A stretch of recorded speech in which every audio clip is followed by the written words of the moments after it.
यूहन्ना बाब नंबर 6। ईसा बड़े हुजूम को खाना खिलाता है।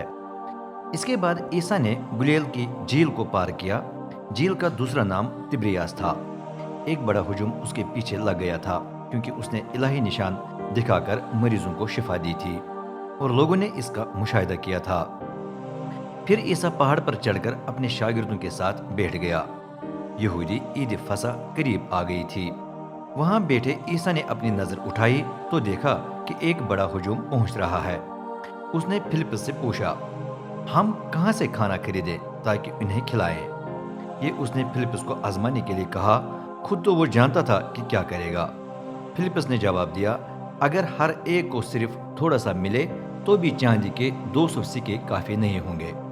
फिर शमौन पतरस का भाई इंद्रियास बोल उठा, यहाँ एक लड़का है जिसके पास जव की 5 रोटियां और 2 मछलियां हैं, मगर इतने लोगों में ये क्या है?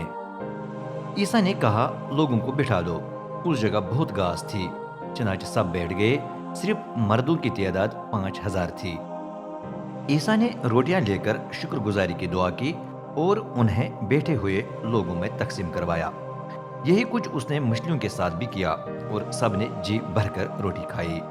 जब सब सैर हो गए तो ईसा ने शागिर्दों को बताया, अब बचे हुए टुकड़ों को जमा करो ताकि कुछ जाया न हो जाए। जब उन्होंने बचा हुआ खाना इकट्ठा किया तो जव की 5 रोटियों के टुकड़ों से 12 टोकरे भर गए। जब लोगों ने ईसा को ये इलाही निशान दिखाते देखा तो उन्होंने कहा, यकीनन ये वही नबी है जिसे दुनिया में आना था। ईसा को मालूम हुआ कि वो आकर उसे जबरदस्ती बादशाह बनाना चाहते हैं, इसलिए वो दोबारा उनसे अलग होकर अकेला ही किसी पहाड़ पर चढ़ गया। ईसा पानी पर चलता है। शाम को शागिर्द झील के पास गए और किश्ती पर सवार होकर झील के पार शहर कुफरनहूम के लिए रवाना हुए। अंधेरा हो चुका था और ईसा अब तक उनके पास वापस नहीं आया था।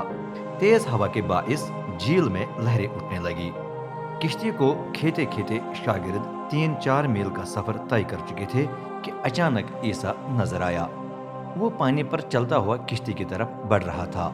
शागिर्द दहशतजदा हो गए, लेकिन उसने उनसे कहा, मैं हूँ, खौफ न करो।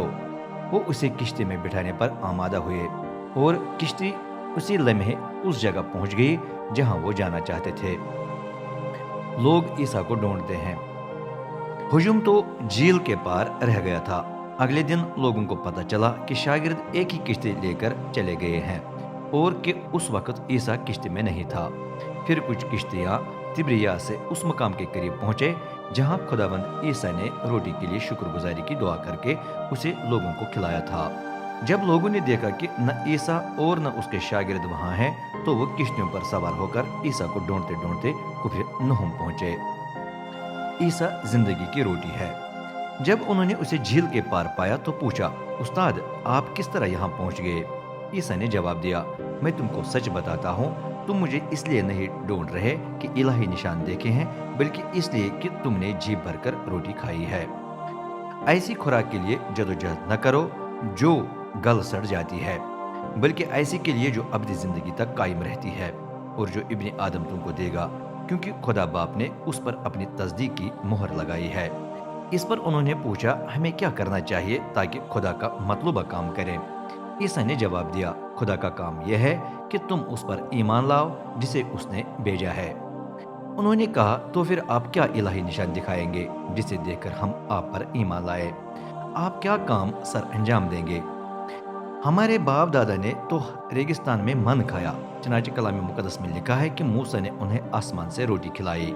ईसा ने जवाब दिया, मैं तुमको सच बताता हूँ कि खुद मूसा ने तुमको आसमान से रोटी नहीं खिलाई, बल्कि मेरे बाप ने। वही तुमको आसमान से हकीकी रोटी देता है, क्योंकि खुदा की रोटी वो शख्स है जो आसमान पर से उतरकर दुनिया की जिंदगी बख्शता है। उन्होंने कहा, खुदावंद हमें ये रोटी हर वक्त दिया करे। जवाब में ईसा ने कहा, मैं ही जिंदगी की रोटी हूँ। जो मेरे पास आए उसे फिर कभी भूख नहीं लगेगी, और जो मुझ पर ईमान लाए उसे फिर कभी प्यास नहीं लगेगी। लेकिन जिस तरह मैं तुमको बता चुका हूँ, तुमने मुझे देखा और फिर भी ईमान नहीं लाए। जितने भी बाप ने मुझे दिए हैं वो मेरे पास आएंगे, और जो भी मेरे पास आएगा उसे मैं हरगिज निकाल न दूंगा। क्योंकि मैं अपनी मर्जी पूरी करने के लिए आसमान से नहीं उतरा, बल्कि उसकी जिसने मुझे भेजा है। اور جس نے مجھے بھیجا اس کی مرضی یہ ہے کہ جتنے بھی اس نے مجھے دیے ہیں ان میں سے میں ایک کو بھی کھو نہ دوں، بلکہ سب کو قیامت کے دن مردوں میں سے پھر زندہ کروں، کیونکہ میرے باپ کی مرضی یہی ہے کہ جو بھی فرزند کو دیکھ کر اس پر ایمان لائے اسے ابدی زندگی حاصل ہو۔ ایسے شخص کو میں قیامت کے دن مردوں میں سے پھر زندہ کروں گا۔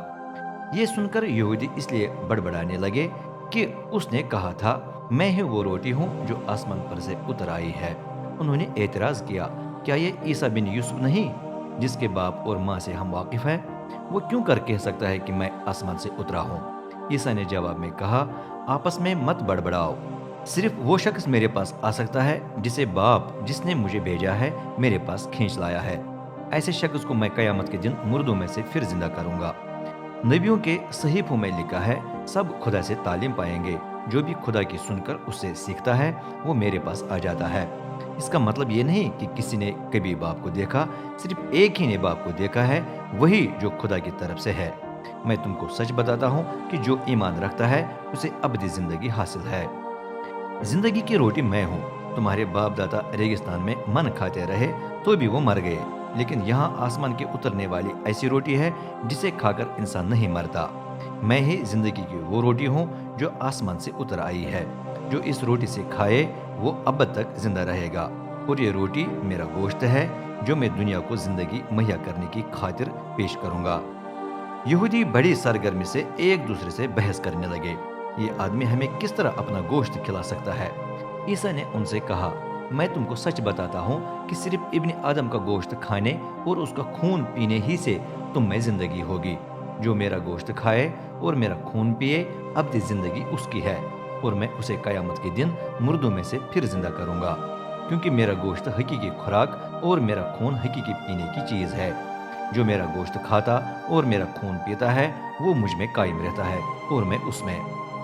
میں اس زندہ باپ کی وجہ سے زندہ ہوں جس نے مجھے بھیجا، اسی طرح جو مجھے کھاتا ہے وہ میری ہی وجہ سے زندہ رہے گا۔ یہی وہ روٹی ہے جو آسمان سے اتری ہے۔ تمہارے باپ دادا من کھانے کے باوجود مر گئے، لیکن جو یہ روٹی کھائے گا وہ اب تک زندہ رہے گا۔ عیسیٰ نے یہ باتیں اس وقت کی جب وہ کفرنہوم میں یہودی عبادت خانے میں تعلیم دے رہا تھا۔ ابدی زندگی کی باتیں۔ یہ سن کر اس کے بہت سے شاگردوں نے کہا یہ باتیں ناگوار ہے، کون انہیں سن سکتا ہے؟ عیسیٰ کو معلوم تھا کہ میرے شاگرد میرے بارے میں بڑبڑا رہے ہیں، اس لیے اس نے کہا کیا تم کو ان باتوں سے ٹھیس لگی ہے؟ تو پھر تم کیا سوچو گے جب ابن آدم کو اوپر جاتے دیکھو گے جہاں وہ پہلے تھا؟ خدا کا روح ہی زندہ کرتا ہے، جبکہ جسمانی طاقت کا کوئی فائدہ نہیں ہے۔ جو باتیں میں نے تم کو بتائی ہیں وہ روح اور زندگی ہے، لیکن تم میں سے کچھ ہیں جو ایمان نہیں رکھتے۔ پھر اس نے کہا اس لیے میں نے تم کو بتایا کہ صرف وہ شخص میرے پاس آ سکتا ہے جسے باپ کی طرف سے یہ توفیق ملے۔ اس وقت سے اس کے بہت سے شاگرد الٹے پاؤں پھر گئے اور آئندہ کو اس کے ساتھ نہ چلے۔ تب عیسیٰ نے 12 شاگردوں سے پوچھا کیا تم بھی چلے جانا چاہتے ہو؟ شمعون پطرس نے جواب دیا خداوند ہم کس کے پاس جائیں؟ ابدی زندگی کی باتیں تو آپ ہی کے پاس ہیں، اور ہم نے ایمان لا کر جان لیا ہے کہ آپ خدا کے قدوس ہیں۔ جواب میں عیسیٰ نے کہا کیا میں نے تم 12 کو نہیں چنا؟ تو بھی تم میں سے ایک شخص شیطان ہے۔ وہ شمعون اسکریوتی کے بیٹے یہودا کی طرف اشارہ کر رہا تھا، جو 12 شاگردوں میں سے ایک تھا اور جس نے بعد میں اسے دشمن کے حوالے کر دیا۔